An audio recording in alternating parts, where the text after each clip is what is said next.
Namaste. Namaste. And welcome to this course. This is related to Dhyan and Upasana. Dhyan we translate into English as meditation. And we'll see what is the meaning of Upasana. And it is based on the philosophy of Samkhya and Yoga. Predominantly, I will say it is a Vedic philosophy. Let me begin with my slides here that I have prepared. So the title is Dhyana-Upasana Methods in Samkhya and Yoga. There are a lot of complexities here. Actually, you will see the method is very easy. And the method is very easy and to practice.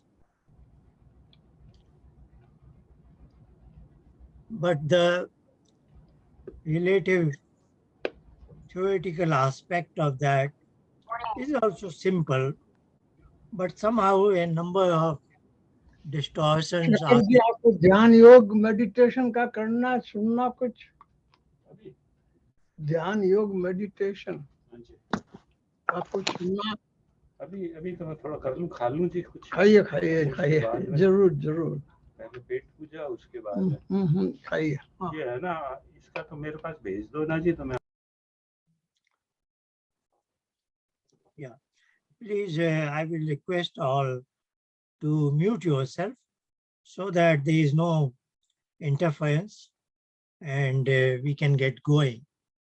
So I was saying that method of Dhyan and Upasana that we have from the classical rishis is actually very simple, and its corresponding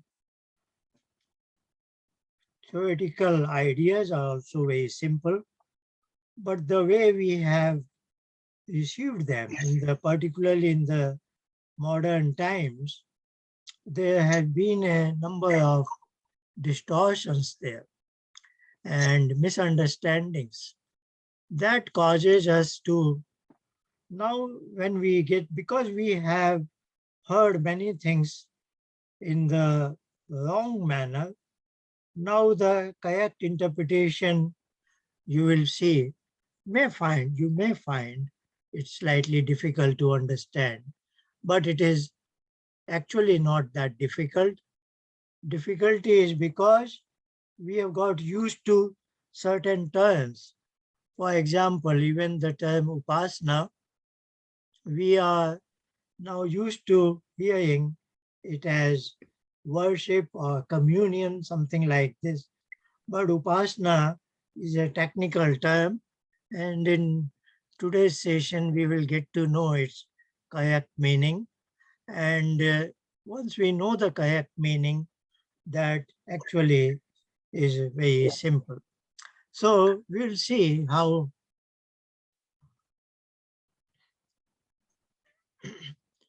let me proceed further. So we begin with a schematic of what we are as the human beings. As a human being, we are used to hearing we are a composite of body, mind, and self. That is not incorrect, but that doesn't happen to be a complete description.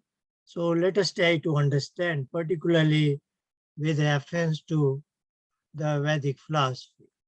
So I would like to say that, given an analogy that comes from Upanishad, a thumb in the fist. So imagine I am the self Also, you will hear a lot of times this term of Purush. Purush, which is the self, which is me, the ultimate seat of my consciousness.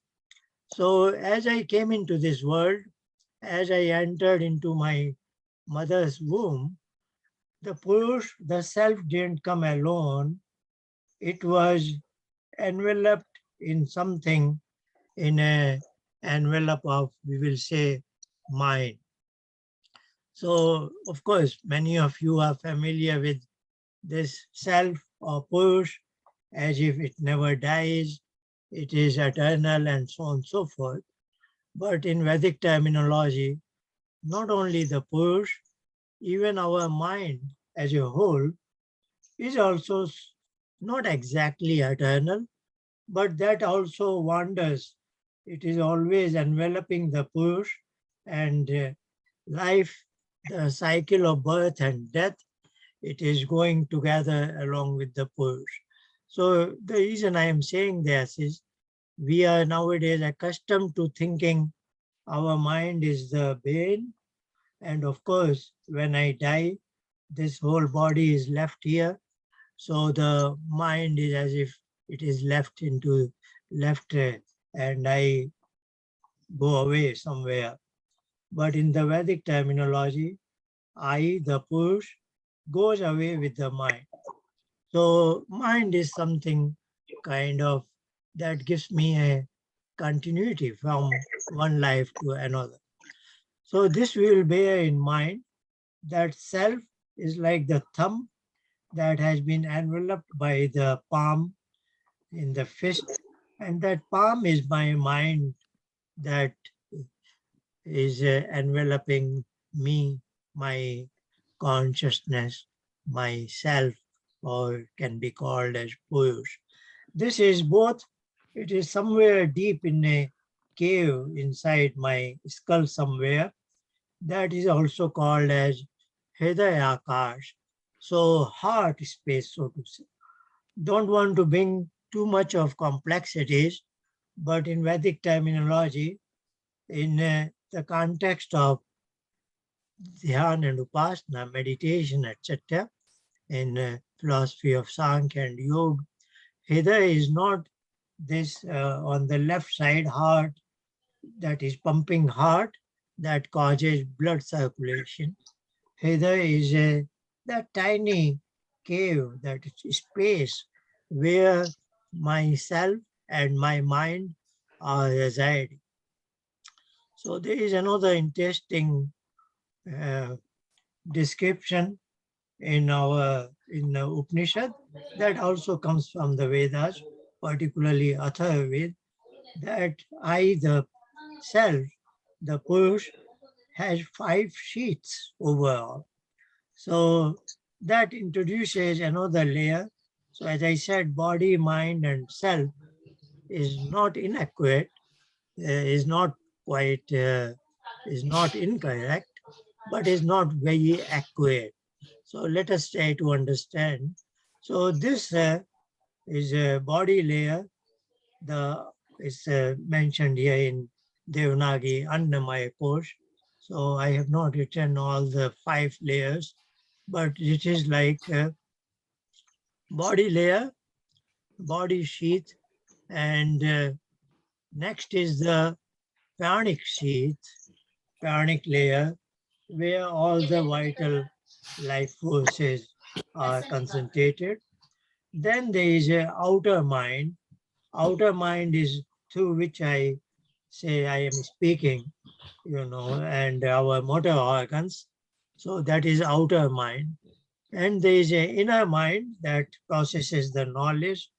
And innermost, the 5th layer is named as blissful layer. That is something is my objective to go in meditation. And deep in meditation, I want to come across this layer if it is exactly there. So the reason I wrote these 5 layers is to introduce another term, pranic layer, which is between body and mind. So that's why I was saying this is not thoroughly complete to say that I am just body, mind, and self. I am body and mind. That interface is a pranic, all the vital life forces. Okay, let's continue with this. So myself, which is my ultimate seat of consciousness, that is actually my consciousness, and that has three extraordinary powers. It has ability to know, it has ability to act, and it experiences the event that it goes through. So Sanskrit terms for them is knowledge is jnana, action is karma. This you are probably familiar with. And when it comes to experience, the Sanskrit term is bhog. And we experience something that is pleasant, something that is painful, what is called somewhere in the spectrum of pleasure and pain, sukha and dukha. I will try to have minimum number of Sanskrit terms, but those who are familiar with them, they will, may get a sense of it. But otherwise, don't worry much about it. I am going to generally stick to the English terms, except certain Sanskrit terms which I find difficult to translate. Okay, this is very important that my consciousness, which is what I am, has these three extraordinary powers to know, to act upon the surroundings, and to feel the experience, but it cannot do it of its own. It needs the instruments of body and mind. But then the question arises, what is this pranic forces, the vital forces? So vital forces are the natural forces that allow me to use body and mind. For example, I will say, when I enter into a room, I find it dark, then I switch on, I make a light function. Once I switch it on, that is, I am capable of doing it. That is within my prerogative. But the light will not be on unless there is electricity. So electricity enables me, if there is no electricity, I cannot switch on the lamp. So electricity is not visible, but it allows me to switch on the light. So that's what the business of body and mind is. I can do many things with body and mind, but I will not be able to do it unless those background vital forces were there. For example, the forces in my nervous system, my cardiac system, respiratory system, digestive system, and renal system. These are 5 systems, and actually in our pranic domain, we have 5 members.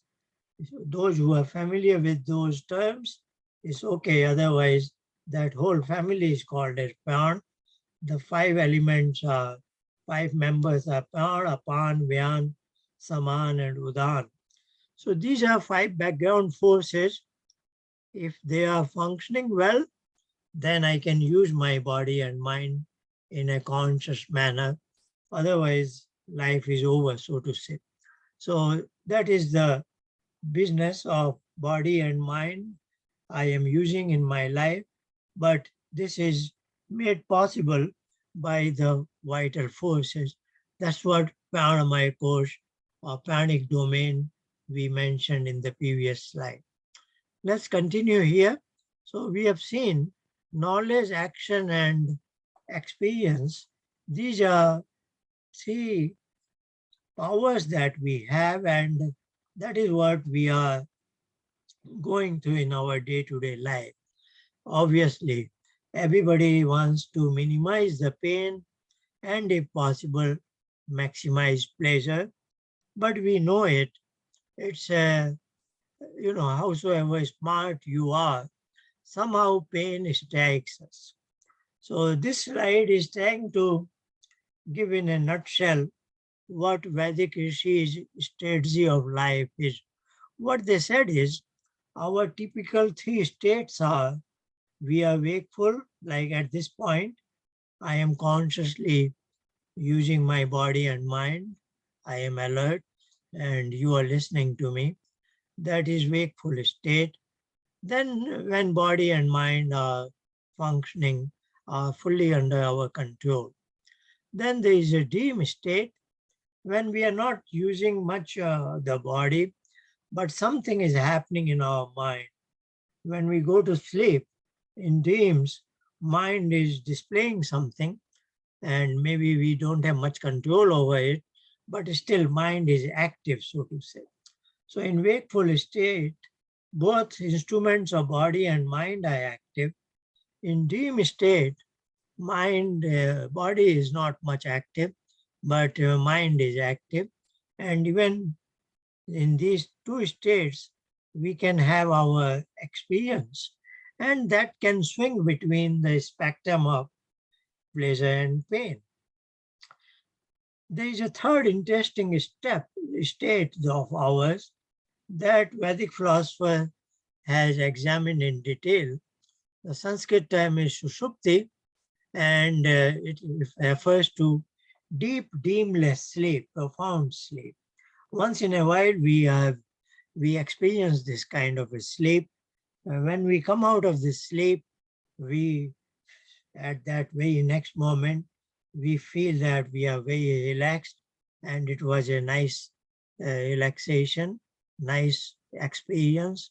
And one thing we notice is in those hours of deep sleep, there was nothing that could have caused pain to us. So we may not say it was a very pleasant time. It was pleasant as such, but we don't have real time pleasure. And this, when we come out of it, we say it was very nice. But what is unique about it is in those moments when we are in deep sleep, we were void of any kind of pain. So Vedic rishis take a clue from this, that here in this particular state, even mind is inactive. Of course, body is also inactive. So in wakeful state, body and mind are active. In dream state, body is inactive, mind is active. But in deep sleep, the Sanskrit term is sushupti, both body and mind are inactive. And here we are untouched by any pain. So that is what has struck Vedic rishis, and they came up with an idea. Can we create a replica of this state in the daytime? So that gives an idea of the theoretical fourth state. In Sanskrit term is Turiyavastha, which literally means fourth state. So fourth state is I am in the daytime of my own. I am not lying in bed. I am in a sitting position, but I learn somehow to bring my body and mind inactive, as it happens in deep, profound sleep, and then see what I go through. That is what basically, if I reach a state that is similar to deep sleep, they gave it a name, samadhi. When you are, I am translating into English as immersion, and that we will see in our practice part. This would be our objective. If I can make my mind absolutely blank, as it happens in deep dreamless sleep. But then the methods that we will be adopting, because it's not that easy, it's very challenging. So our rishis have come up with a prescription how to reach that state. And the state just before that, they call it as Dhyan. Dhyan, which we can call it as meditation or even mindfulness, where your mind is filled with one image and one image only. There is no one image A is not displaced by image B. It is an image A that you have chosen, and that is uninterruptedly over a time duration. It just stays there. And that's why I think it's not a bad term. It can be called as mindfulness, as if mind is filled with just one image. But of course, nowadays, even the term mindfulness is being used in a loose manner, like I will say somebody is listening to a calm, soothing music, and he is concentrated on that. Nothing else comes in his mind, and he may say, I am in mindfulness where I am filled with that music only. But music is going through a transient, so it is not just one still image. So we'll see the technicality of these terms. So, and that's what I meant, is a lot of misunderstandings about meditation and related things. Even mindfulness has been stressed to a very wide varieties, but we will try to understand what actually a term should actually mean. So I am quoting here from Samkhya, one statement, very powerful statement. Samadhi Shushupti Moksheshu Brahmarupta. So it can be translated as immersion, that is Samadhi, deep sleep, that is Shushupti, and there is a concept of liberation, moksha, that we will not discuss much in detail, but something is there.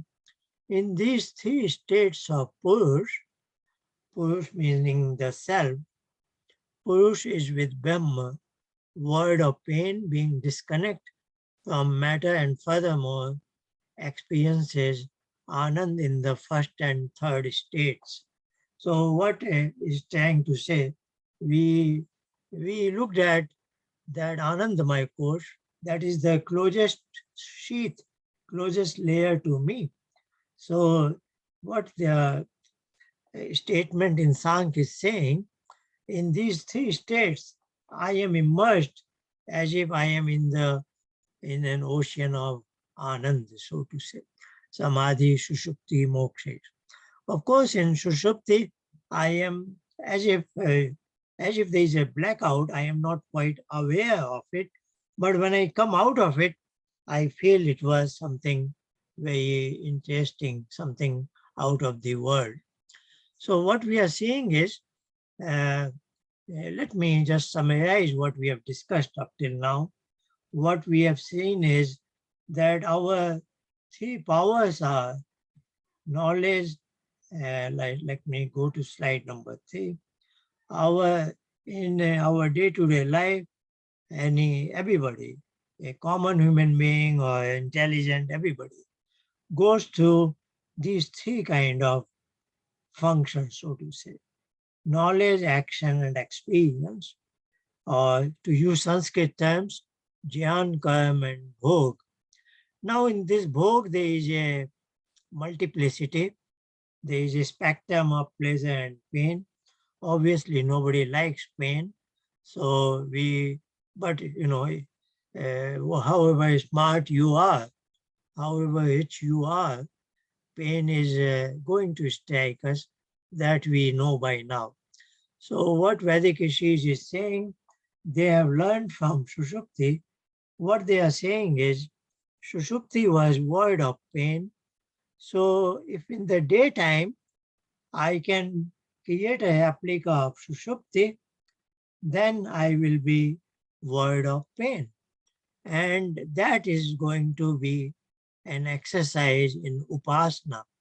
So these three terms, knowledge, action, and experience, for a person like us who are taking interest in Dhyana and Upasana, we will say our threefold pursuits of life will be placed. These are three extraordinary powers, but threefold pursuits of life will be knowledge, action, and upasana.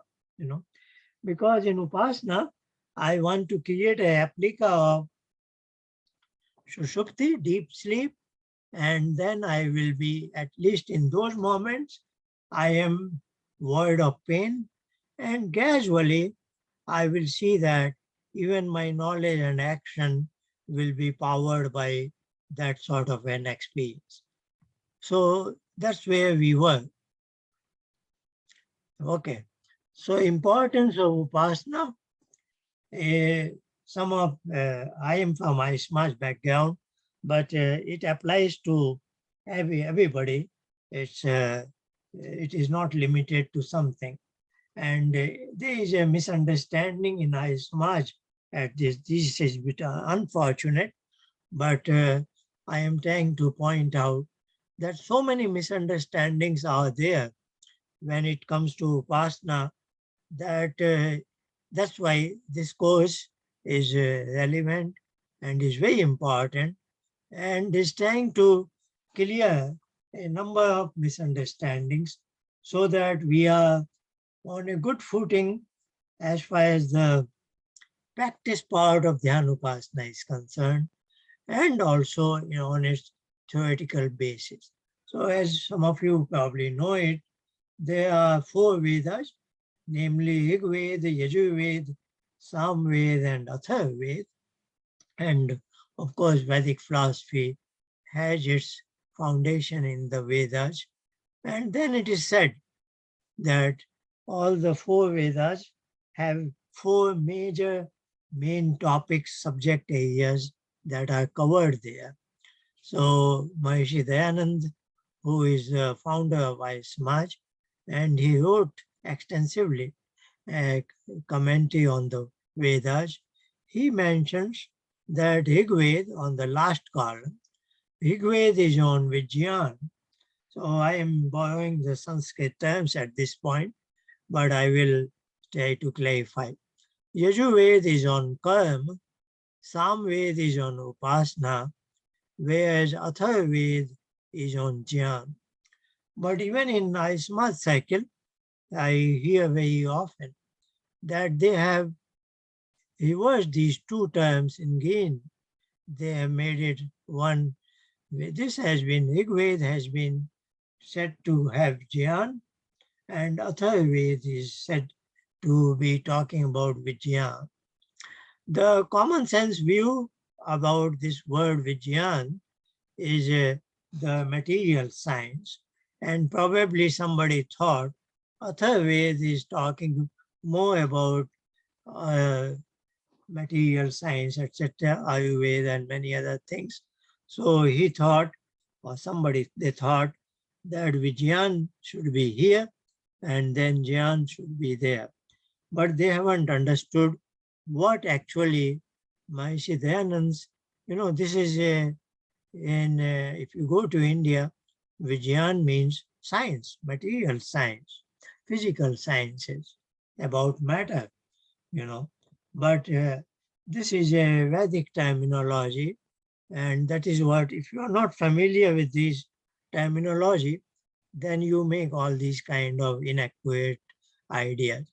So Vijnana here means when you are in Upasana, when you are in Samadhi, when your meditation has come to that state, what I called as blank mind, then it is picks up a flash of some intuitive ideas. That flash of that intuitive ideas is called as Vijnana. That's what was the idea of Maharishi Dayananda when he puts it along with Rigveda, but people didn't quite understand this term and they are making it upside down. So these are kind of new misunderstandings coming because the whole mechanics of Dhyana and Upasana is not well understood, and many related aspects are losing their true meanings. Let's go further. So one may ask me, what is the term Upasana, which I am not translating into English. And that was another wrong thing. And that we'll see a few moments later, that it had been wrongly translated into English. I think this is a non-translatable word, so we will use upasana as such. But this is a compound word, Sanskrit word, up and asan. Up means nearby, and asan means be seated. So literally it is like being in lap of Ishwar. So as if I want to be with him, so being with him is upasana. Of course, the necessary condition is disconnect from mind, because I am always, as a default, we are connected to mind, that we know it. Even as we go to sleep, our mind shows us, takes us to a dim state. So we are always connected to mind. But with some practice, we can learn how to disconnect from mind. And when I disconnect from mind, then myself or my purush, whatever it is then connected with the Ishwar. That is a all-pervading entity. And when I am connected with him, then I am in Upasana. And there is another term, and this is coming from the Vedas, Aya. Aya, that's what Maharishi Dayanand used the term Aya for Aya Samaj. This is the definition in Nayukta, Aya Ishwar Putra. And Aya is a child of Ishwar. Word child doesn't mean that child as we know in the world. What here it means is, if your Upasana succeeds, that is, he accepts you in his lap, then you are truly an Aya.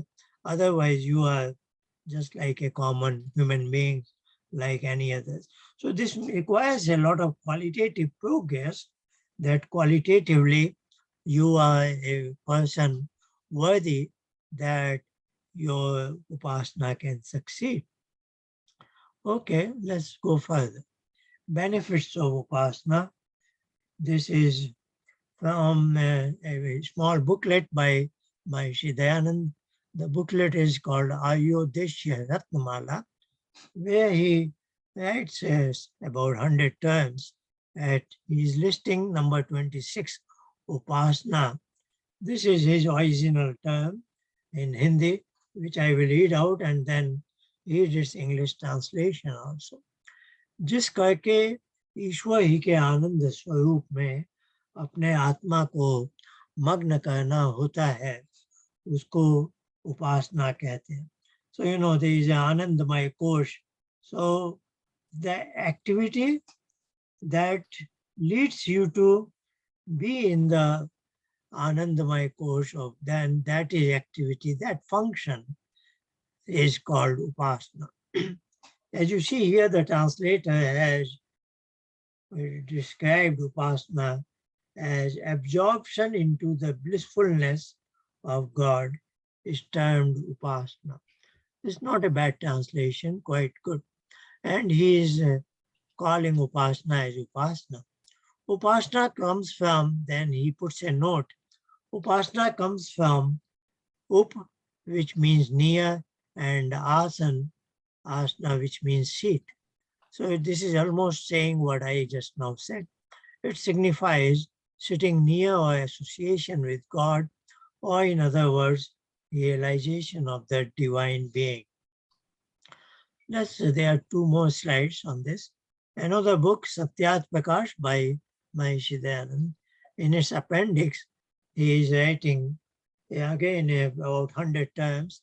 Now here in this list number 50, he is saying, Upasana, जैसे ईश्वर के गुण कर्म स्वभाव पवित्र है, वैसे अपने कर्म. ईश्वर को सर्वव्यापक, अपने को व्याप्य जान के ईश्वर के समीप हम और हमारे समीप ईश्वर है, ऐसा निश्चय योगाभ्यास से साक्षात करना उपासना कहती है. इसका फल ज्ञान की उन्नति आदि. Let me read the English translation. Upasana, communion consists in conforming ourselves as far as possible in purity and holiness to the divine spirit, and in feeling the presence of the deity in our heart by the realization of his all-pervading nature through the practice of yoga, which enables one to have direct cognition of God.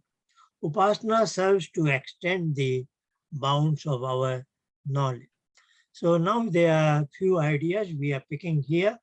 So one is by the process of Upasana, as if in our mind some impurity or some clutter is there, that is removed, and then qualitatively we are becoming like that supreme being. And then the practice part he is saying is through the practice of yoga, as if Patanjali yoga philosophy is the authentic prescription, is the method how to go to how to achieve the state of upasana.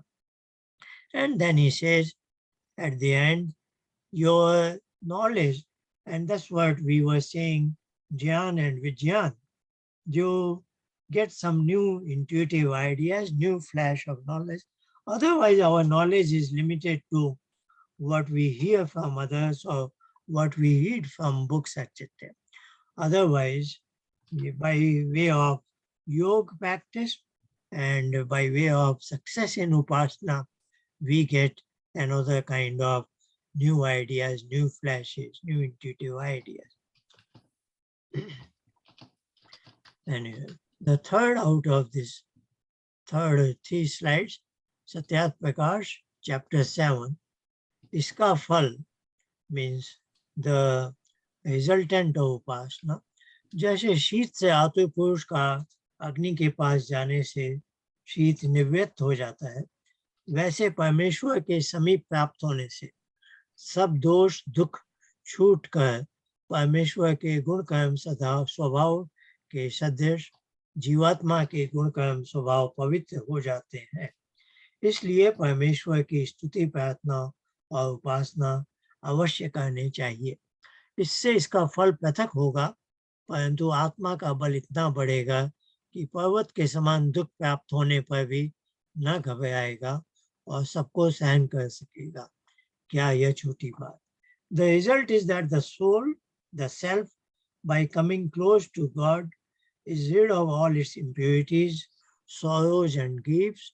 Its nature, attributes and character become pure like those of God himself. Just as a man shivering from cold ceases to suffer from it by coming close to fire. Therefore, it behoves all to worship. Now he is using the term worship for upasana. That's where the problem came. So, praise him, pray to him and commune. And he is using the word commune for upasana. Leaving out the other results that accrue from divine worship, the gain in spiritual strength is such that even the approach of pain or sorrow of the greatest magnitude cannot disturb the mental tranquility of the devotee. He is able to bear it most patiently. Is this a trifling thing? So basically, this paragraph says the same thing, that qualitatively you are becoming pure like Ishwar, but he is saying that you get away from pain and misery. This is, while in the previous slide, we saw that your knowledge bounds are increasing, and here he's saying that your pain is minimized. And of course, nobody can guarantee there is no pain. Even if it is there, it doesn't disturb you that much. Okay, I am talking in terms of history of Ismaj as I have seen it, but it is applicable to any group of people, any community, etc. So as I see in Ismaj, Upasana went missing after Maharishi Dayanand's death in 1883. And as we have seen here, the translators, the scholars at that time began to translate Upasana as worship and communion, etc. So that took away all the real gist of all the real worth of Upasana. Let me show this diagram, what I mean by this thing, so we can interpret it properly. What I understand is we have seen now 4 terms: action, knowledge, and Upasana. So I think you remember our threefold powers were action, knowledge, and experience.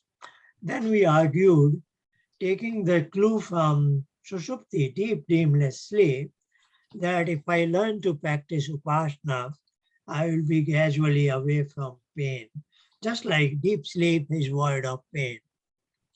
So instead of talking 3 extraordinary powers, we are now talking, I will use my powers to in threefold activities in my day-to-day life, namely action, knowledge, and Upasana.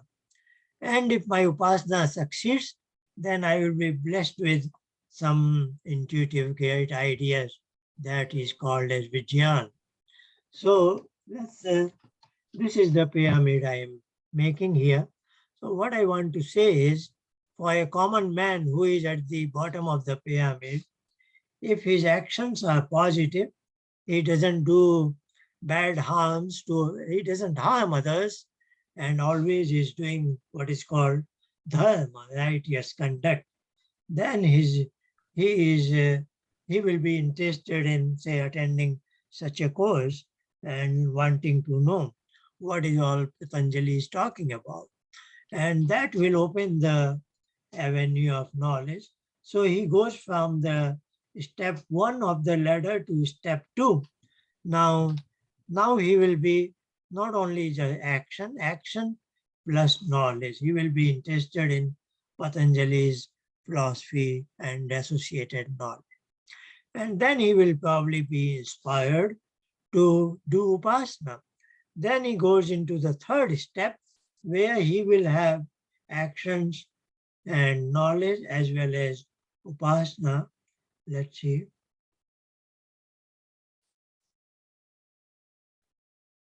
Yeah. Okay, there was somebody made a comment that we will have a question and answer session at the end of the session. So that will be the right time to make such comment. Okay. And then, so this is how one can climb up, and this is how generally one will fall down also. So we see the history of Vaishnavas more than 100 years. So we were blessed with the Upasana of Maharishi Dayana. But that became missing. Then we came to so about 100 years ago, this knowledge part was very active. Vaishnavas has done a lot of work on Vedic philosophy and education, etc., etc. And now there is a tendency, we are even coming down on this step number 1. So, we want to rise up, and not only for Vaishnavas, for any human being or any community as such, the threefold steps are good, righteous karma, what is called dharma, then taking interest in the knowledge like philosophy of Samkhya and yoga and Vedic, Vedas, Upanishads, etc. But just bookish knowledge is not enough. Then doing Upasana in accordance with what we learn from Sankhya and yoga, and then we are likely to capture some flash of great intuitive ideas. So this is the program of action for everybody. Let's see. Daily practice of Upasana, how long? So Maharishi Dayananda writes in Satyat Prakash, chapter 7, one who devotes even 24 minutes a day to meditation as described herein will make definite progress in life. So this is minimum, but later chapter, for those who are, I will say, who are retired people, he is saying, one desirous of liberation must devote at least 2 hours a day on meditation. So 1 hour in the morning and 1 hour in the evening, so that the inner instruments of mind and so on are directly, so that you get to know yourself, what your mind is, how does it function, all those intuitive ideas that cannot be gained through the sensory organs. So how to do Upasana? Many of you must have heard Patanjali's prescription of Ashtanga Yoga. So that's what is spelled out by Maharishi Dayananda also.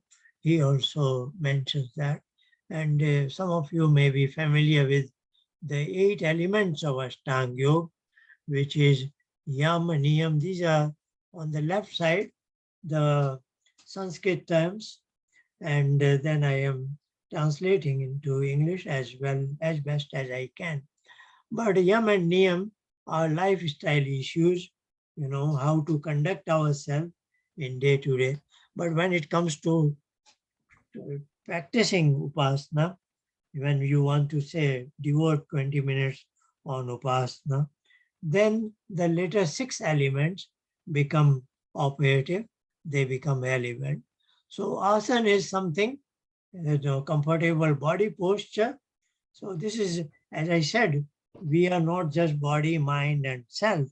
If you remember that, body and mind have in between an interface of pranic domain. So there is a body layer, pranic layer, then I said outer body layer, outer mind layer, then inner mind, and so on and so forth. So asana is a body posture. This is related to our body layer. Then pranayam, breath control, is related to the pranic layer. Then it is pratyahara, sensory organs, and we want to withdraw them from outer world, and that has something to do with the outer mind, the manomaya kosha. And now the 3 steps. So the first, asana, pranayam, pratyahara, they are called by Patanjali as Bahirang Yoga, outer yoga. And then the real yoga begins with Dharna, Dhyana, Samadhi, and they are related to our inner mind. So we'll see as you go through these steps in Dharna. As I said, we try to superimpose one particular image on our mind screen. So it has been translated as concentration.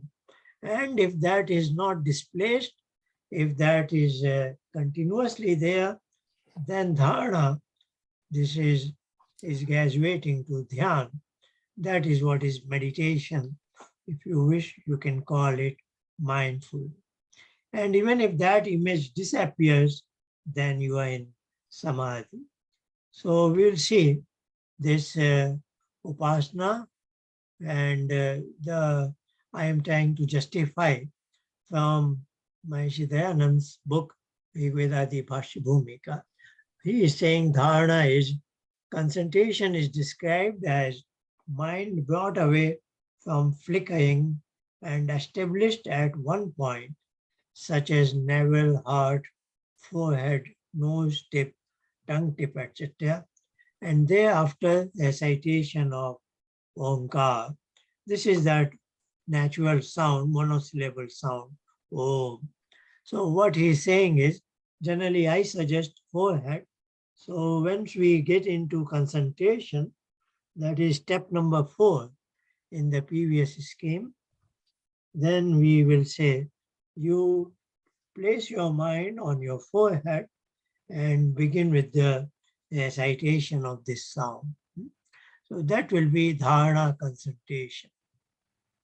And dhyan, meditation, is saying having accomplished concentration, the same space should be utilized for meditation so that one enters into the light and anand of Ishwar that is all pervading with excessive determination and devotion as a river enters an ocean.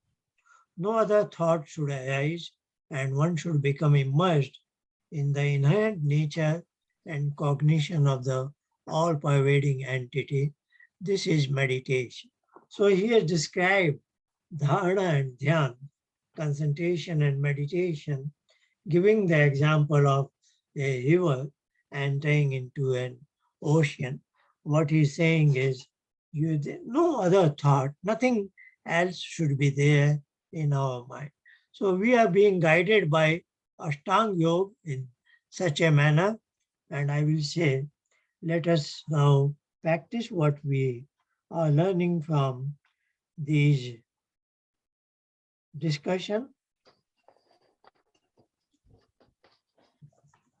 So next few minutes, I will say, we'll do a 10-minute thing, but let me quickly, this is 6 steps here.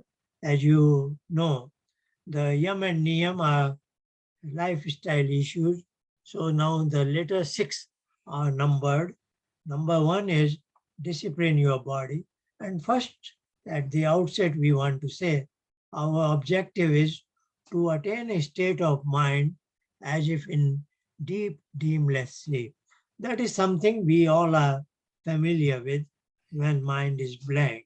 So now we are in a sitting posture, but we wish to have the same sort of state of mind, blank mind. Of course, it won't be easy. That is why Patanjali is giving us certain steps so that we can reach that part. So first step is discipline your body in a comfortable posture. So all of you will be joining me next for this 10 minutes meditation practice. So please try to follow these steps properly. So discipline your body. So whatever way you are sitting, that is our comfortable posture. Then number 2 is we will discipline our breathing. Today we will not do much of a complex thing. I will just say that a deep breathe out, that will be our step number 2. Then number 3 is oral recitation of the monosyllable sound Om. This is extended vowel 3 times. This is called Plutom. So let me describe and demonstrate this sound. Typical sound is Om. Now, what is called Plutom, the vowel O is slightly extended. You initiate this sound from the navel area, then it becomes like Om. So that will be our step 3, reciting this sound orally 3 times, one after another. So this is all related to our outer mind. And then step 3, 4, 5, 6 are pertaining to inner yoga, Antayang yoga. Now when we move from oral recitation to step number 4, what is called Dharna Concentration, we will continue to recite this sound, but now it is mental recitation. So mental recitation, maybe your lips are moving, but otherwise nothing is happening. But we admit here some other things, some other thoughts or ideas may displace this. But you have to be very attentive that you are telling your own mind, look, I want to practice meditation, Dhyana and Upasana, so I am not interested in any other thought. So if any other image comes, any other thing comes, don't process it, don't blow it up as a thought. Try to get rid of it and come back to mental recitation of Om. When that mental recitation becomes uninterrupted, then that is called meditation and can be called as mindfulness. So this is what is dhyan. When your mental recitation of this sound is uninterrupted. If you have reached that state, say today, I will say that is a very, very good progress. And then you will see after a few days, a week's practice, that you are here and even this sound disappears. Then you will have some moments of blank screen that we can call as immersion, deep meditation. Now yourself is disconnect from your mind, or if you wish, you could call it as mindlessness. But what we are emphasizing is it is blank mind. So I have put some arrows here. Let me quickly describe. In this step 4, where you are doing mental recitation of the sound, if you are struggling a lot and a lot of other things are coming, if it blows up as a thought, then you can go back to step 2 and do a deep breathe out as if that whirlpool of thought has gone away, and again come to 3 and back to 4. So this becomes your loop. And if this image was, so this is a technical term, image, which we'll learn later why we are using it. It's called Chitta-vritti actually, but we will understand it better a few sessions later. But if this image, this is actually not a visible image. You are reciting this sound mentally, isn't it? But in this philosophy of yoga by Patanjali, this is a commonality, whether it is for sight, sound, smell, taste, and touch, whatever it is, the even audible image is image. So that if you are not able to, if that gets displaced by some other image, then go back to step 3 and orally recite this sound and come back to 4. What I'm saying is you actually want to graduate from 4 to 5, where the mental recitation becomes uninterrupted. So whenever, as long as it is being interrupted, you are very cautious here that you don't want to go in the backward. You want to take measures that you go from 4 to 5. Okay, we are all done. So we have slightly late, but I will say I'm setting a timer for 8 minutes only. And here it begins. So until my phone hangs, we want to be in meditation. So let's see, we are now in step 1. Let's take a comfortable posture. Just feel relaxed as much as you feel, as much as you can. Now a single deep breathe out. Try to remove air from the lowest part of abdomen. Throw it out through your nostrils in a long, smooth manner without any jerk. Here it begins.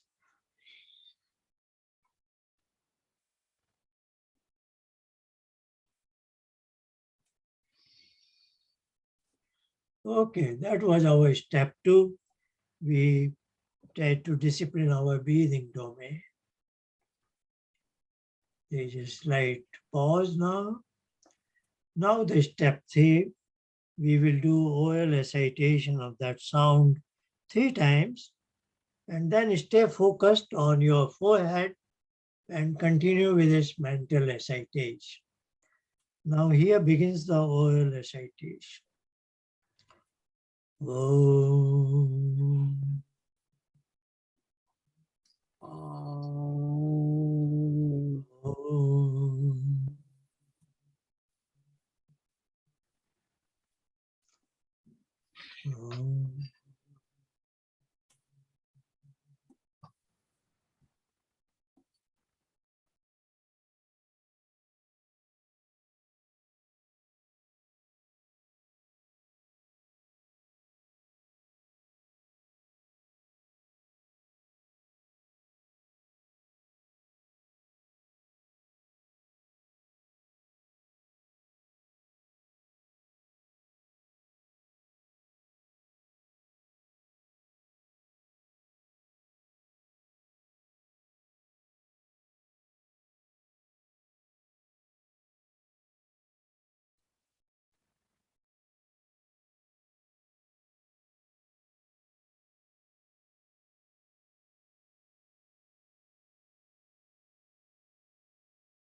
Thank you. That was our session 1.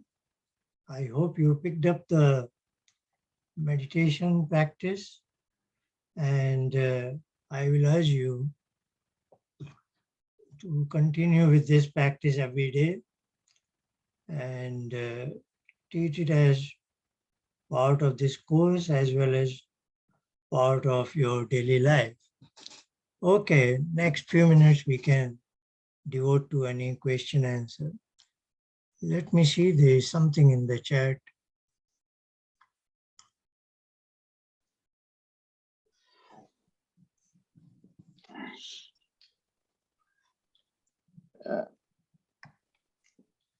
आचार्य जी, विज्ञान का मतलब एक बार दोबारा समझाएंगे? Push and just 1 minute. I am reading a question that has already come up here from Dr. Nawal Pinja. Is saying explanation of self and mind and their relation. Also mentions Prakriti, Mahat and Ahankar in Samkhya. How are these related with the body, mind and self? Yeah, you know, today we have used the term mind for aggregate of what is called mind, so to say. Now in Samkhya, mind will be said to have 3 components. They are as Buddhi, Ahankar, and Manas. So we will deal with them in detail a couple of sessions later. And Purush, and of course, all this is made out of Prakriti. So our body domain is made of Prakriti, but what is called Panchbhut. So we'll know these details.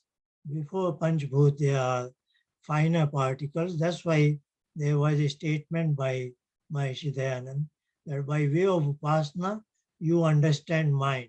You know, our mind, we cannot understand mind through our mind. So we rely on Upasana that some intuitive ideas will come up. So we will get to them in good detail.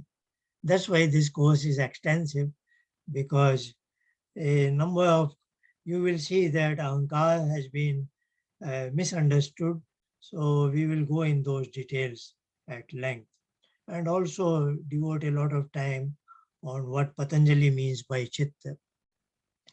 There is another question, how to bring wandering mind in focus. This is the practice. What you did now, if you do it every day, that will help you. There is another question before Shadaji's question. Let's see. Yeah, Kohli, could you please define Jnana to go with the definition of Jnana, which was present? So Jnana is basically what is coming on your mind by your own processing. You know, say we are eating or writing or listening to somebody, and we process what we the words that we have come across, and by way of thinking, that is our Jnana knowledge part. But now when we learn like this practice, we did it. If suppose, I think some of you must have felt, or maybe a couple of you maybe even had a blank mind for a few moments. So, you know, when you have that sort of a thing, then some sort of a flash of idea come. That is called Vijnana. Thank you. So you mentioned that Vigyan is intuitive knowledge, right? And Gyan is that you acquire by your senses. Is that the difference? Please repeat it, Sanjeevji. What is it? Yeah. Basically, you mentioned that Vigyan is basically intuitive knowledge, right? And It's Gyan a that flash you, of knowledge that is kind of superimposed on your mind screen by somebody superior, of course, Ishwar, of course, and when your mind is blank. So yeah, so basically, intuitive knowledge is something that is deeper knowledge, and Gyan is something superficial knowledge. You mean that you just acquire by reading something Well, it is that from external? I won't say both are knowledge, both are important, but they are there's a resolution problem, you know, resolution problem in the sense like I have a cup here. I can see it through my eyes, you know, but its molecular structure and lattice structure, etc., that I cannot know from my sensory organ. Maybe some microscope will help me. But even further than that, even the tiniest particle, then we have to go get, we may get Yeah. it. It's not that So, I have a so right to get it, yeah, but I that was may, yeah. I was thinking this way, that maybe what you meant is that, for example, if I see some event in the outside and I don't react. So, for example, I'm in a bathtub and I'm feeling the water force. I'm not. This is my object. This is my gyan, and the intuitive knowledge is what Archimedes got, right? He saw beyond that certain. He got an intuitive knowledge yeah, it comes from that is uh, by, it's, you are blessed by Ishwar with that. So, yeah. but you have to deserve it. Yeah, so thanks. And also, actually, these two terms that you mentioned also in terms of Rig Veda and Atharveda.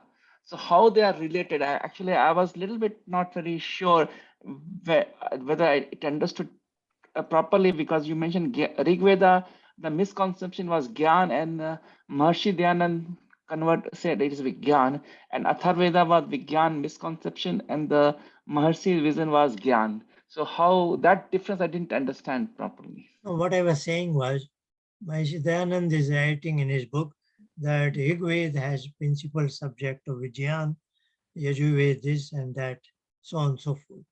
But some people are now changing these words because they don't quite understand what is the meaning of Vijnayan.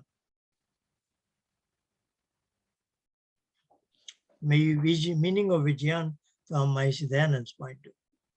Okay. Yeah. I think I need to understand, read a little bit more about Rig Veda to Yeah, understand. this is in Rigveda Bhash Bhumika. The chapter is Ved Vishaya. Okay. Thank you. Yeah. Can we, Sumedha is saying, can we say Jnana is something that occurs within or something we experience? You may say that, but it's not, it is obtained through your sensory organs also. So it's not just, imagine, it is like I am seeing the cup. So it is in reality, it is a cup really. So you will not say it is just mere a theoretical fantasy.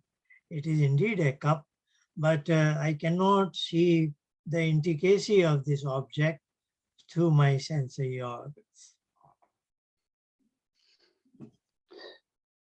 So another question I had was regarding the prana, the vital air thing. Is it oxygen, or it is, because when we start talking the practical terms in Ashtanga yoga, we start talking about pranayam, basically breathing exercise. So is it prana means oxygen that flows through our body? What is prana? Prana is the vital forces that are working of their own. So even in Sushupti, certain things are happening, though consciously we are not using body and mind when we are in deep sleep. So whatever is happening at that time is attributed to pranic forces. So that So what is is the not in relation with our. the, yeah, but what is the relation with this prana and this pranayama, which is basically breathing exercise? Pranayama is disciplining those forces, particularly one of them that is related to the respiratory system. So it is an attempt to regulate breathing as a precursor to meditation practice.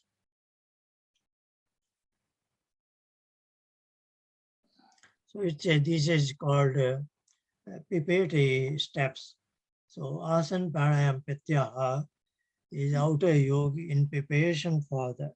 So today we did it in a very small form, a deep breathe out, single deep breathe out.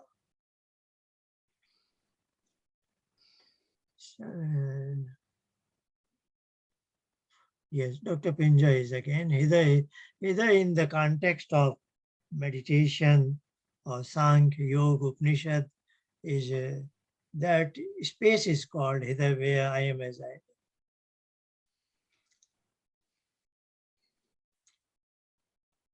Because in common terminology, Hridaya normally gets translated as the heart, the organ.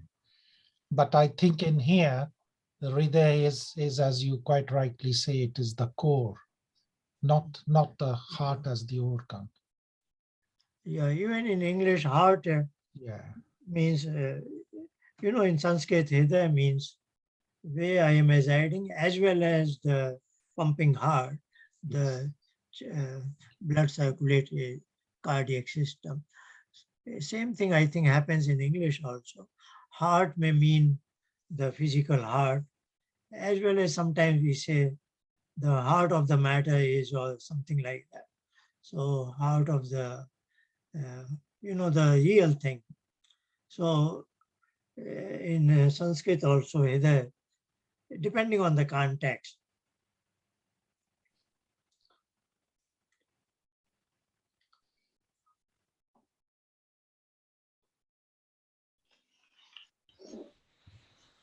Okay, any other question at this point? Okay. I have So the one same question as Kohli ji, that how can we make our contribution and show our appreciation to all the good work that you are doing and sharing the knowledge with us, Dr. Yeah, Chandra? somebody is saying here also. We'll Yeah. find out. So this is a 3-month course. So we'll find out. Good, thank you. So question I have: how long it takes for someone to go from mindfulness to immersion? How long it takes someone to progress from mindfulness to immersion state? Well, it's in Kapil. Kapil makes a statement in Sankhya that time varies for person to person. So nobody can say a specific time. For some people, it may happen in few days. For some people, it may take months, weeks, years. Yeah, but ordinarily, I will say it should happen in a few days and weeks. Those who are interested in it. But daily practice is very important. I've been doing this meditation, 2-hour meditation every day. I've been trying. Sometimes I miss, but normally I try to do 2 hours every day. 1 hour in the morning, 1 hour in the evening. No, we will emphasize here Yeah. that I won't say what you are doing is right or wrong. I don't want to characterize it. But if you really want to learn from this course, you must do exactly what we are doing here. Okay. Otherwise, that's why this course is there, to remove all kinds of, in the name of meditation, hundreds and thousands of things are going on. So I think there are different techniques. This is one technique, but some people use different technique. But the goal is, I think, is same. That is what you explained in this course. I think that all the meditation technique, the goal is same. The methods are different. That is the only thing I would say. well, it's easy to say goal is same, methods are different, but if you really understand the course, you will realize it. There is a right way to do the right thing.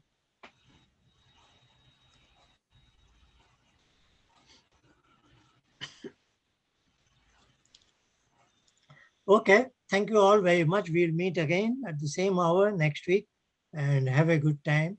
Save yourself from what all these COVID-related problems. And thank you all again. धन्यवाद आचार्य जी. Namaste. Thank you. Thank you, Charity. Thank you.